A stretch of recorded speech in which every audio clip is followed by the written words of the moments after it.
Hello po sa inyong lahat mga ka-crypto. Ako po si Pinoy Crypto Trader at sa video na ito ay atin pong pag-uusapan ang aking technical analysis dito kay Fluky Ino ngayon pong April 3 taong 2024. At ang atin pong nakikita rito ang daily chart time frame ni Fluky Ino at base po sa aking analysis dito ay maaring ito po ay magpatuloy sa kanyang pagbagsak hanggang dito sa major support line natin dito sa 30 digits 17508 sapagkat bearish po ang mga ipinapakita ng ating mga signal dito. Ayan, bago po tayo magpatuloy ay nais ko lamang po munang bigyang linaw ang aking disclaimer kung saan ang nilalaman po ng video na ito ay hindi po ito isang financial advice. For education and information purposes lamang po ang layunin nito. Maliban po dito ay nais ko na rin pong magbigay babala na wala pong kahit anumang group chat ang Pinoy Crypto Trader. At ayan, bago po natin ipagpatuloy ang pag-technical analysis dito kay Fluky Ino ay meron po silang bagong tweet dito sa kanilang official X account. Kaya yan, isa po itong repost ni Fluky Ino ng Fluky Ino. Ayan, deposit token to Bitfinex. Launch from the real Fluky Ino team. TokenFi aims to simplify crypto and asset tokenization process. Don't miss out on trading coming soon to Bitfinex. Yan, pinopromote po nila ang Bitfinex. Ito naman, Tyson Fury. Fluky keeps proving wider community is an absolute powerhouse and a key foundation for their ongoing success. 2024 won't be any different. Real Fluky charges ahead with TokenFi and Valhalla. It's an incredible time to be a Fluky Viking. We're ready. Feeling flukish. Ayan naman po si Tyson Fury. Yan, isa po itong boksingero. Yan, sikat na boksingero po itong si Tyson Fury na ito. Kaya ayan, siya po ay nagbigay ng suporta dito kay Fluky Ino. Yan, nagbigay po siya ng paghanga dito sa community ni Fluky Ino kung saan ay isa raw po itong absolute powerhouse. Ayan, yung mga celebrity na nag-promote ngayon kay Fluky Ino. Dito naman, thank you to everyone who participated in the Valhalla selfie event. Where we celebrated the Chinese testnet launch of Valhalla. Over 400 unique entries were submitted with Vikings and Vi-Queens proudly posing alongside their tame Vera. Congratulations! Kaya ayan, tapos na yung event na ito. Ayan, yung mga yung selfie challenge dito. Kaya ayan, namigay po sila ng pa-premyo dito. $7,800 na pinaghati-hatian ng 39 winners. Yan, tig to $200 daw po sila. At saka yan, yung testnet nila sa game na si Valhalla. Ayan, 15 hours. Ito na rin yung kanilang promotion kay Bitfinex. Kaya yan po yung mga latest na bagong tweet dito sa official X account ni Fluky Ino. At atin na pong ipagpapatuloy ang pagti-technical analysis dito kay Fluky Ino.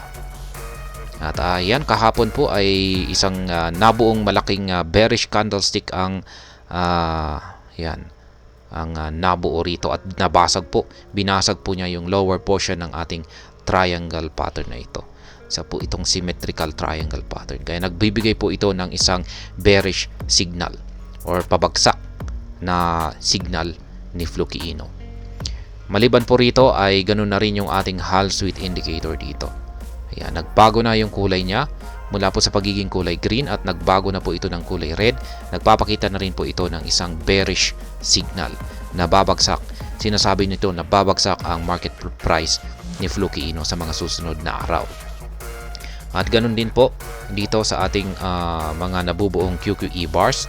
Mapapansin po natin na ayan, lumabas na rin po yung ngayon yung nitong March 31 hanggang April 2 ay lumiliit yung sukat ng mga QQE bars natin. At ngayon ay lumabas na po. Ayan, mukhang may mabubuo na ngayon na isang kulay red na QQE bar natin dito. Nagpapakita na rin po ito na bearish ang signal ni QQE mode indicator. Dahil dito ay napaka-bearish ng ating signal dito kay Fluky Ino. Kaya mataas po talaga ang posibilidad na babagsak siya sa mga susunod na araw at siya ay posibleng umabot hanggang dito sa 30 digits 17,508. Pero may posibilidad po na ito ay magkaroon muna siya ng retracement dito. Ayan, dito sa nabasag na trend support line natin dito. Malamang ay baka hindi pa aabot yan. Malamang ay hanggang dito lamang. Baka konting retracement lamang po yan. Pagkatapos ay babagsak siya. Kaya yan po ang posibleng mangyari rito. Kaya ayan, pagdating naman po sa pag-i-spot trading ay kailangan po nating bumili dito. Ayan, meron na po akong nakaabang rito na buy pending order dito sa 30 digits 17,508. Yan, para kung pagsakaling bumagsak po siya rito ay at least nakabili na ako rito. Kaya yan sa mga gustong tularan yung aking simpleng trading strategy dito ay ayan, bumibili lamang po tayo sa mga support lines, tapos nagti-take profit po tayo sa mga resistance line. Kaya ayan, syempre dito nakapag-take profit dapat tayo dito. Ayan, nung nabuo po dito, ayan, may nabuo po rito na resistance line nitong March 11 to March 12. May nabuo tayong resistance dito. At ito po yan, 30 digits 29.96. Kaya nung nabuo po yan ay at least nag-take profit po tayo rito. Ayan. Noong March 14. Ayan, nakapag-take profit po tayo dyan, maski konti. Kaya yan po sana ang gagamitin natin na pangbili dito. Ayan. Kung hindi naman kayo nakapag-take profit dyan, ay at least dito. Kasi meron po tayong minor resistance line na rin dito. Ayan, na nabuo rito.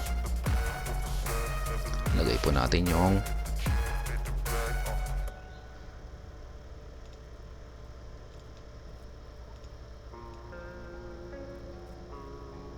ayan.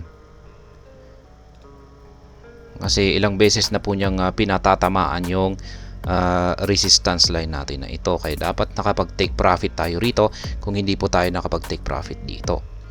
Kaya ayan, pero konti lamang po yung tinitake profit natin dito kapag pagdating sa mga minor resistance line.